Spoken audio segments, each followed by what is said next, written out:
यो गृहमन्त्री रमेश लेखकले गर्दाखेरि यो राजावादीहरूलाई अझै अझै ठुलो साहस मिलेको छ कि गणतन्त्र एकदम बेकार छ भन्ने।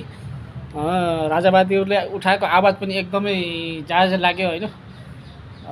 एउटा राष्ट्रपतिको ठाउँमा राजा राख्नु पर्यो अनि संहिता खारेज गर्नु पर्यो अनि यो पार्टीको न्यायाधीश राख्ने काम चाहिँ एकदमै गलत छ भन्ने कुरा यो चाहिँ एकदम जायज हो, जायज कुरो हो। यो पार्टीको न्यायाधीशले गर्दाखेरि इँटाभट्टीमा हालेको मान्छेलाईसम्म राष्ट्रपतिले माफी दिनु भनेको यो गलत काम हो।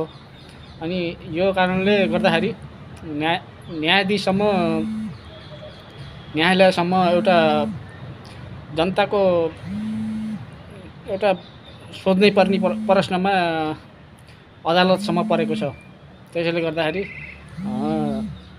राजावादी राष्ट्रपतिको ठाउँमा राजा हुनैपर्छ होइन।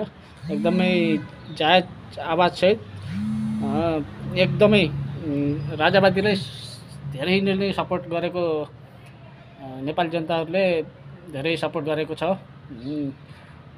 आउँदा दिनसम्म यो काम एकदम सफल पनि हुन्छ, भएरै छोडोस् भन्ने हाम्रो पनि विचार छ होइन। साथ र सपोर्ट सबैले गर्नु होला।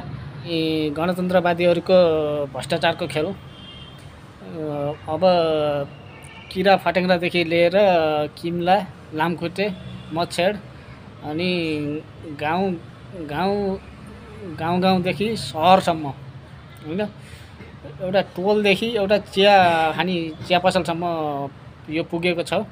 त्यस कारणले गर्दाखेरि अब राजावादीहरूले छोड्नेवाला पनि छैनन्।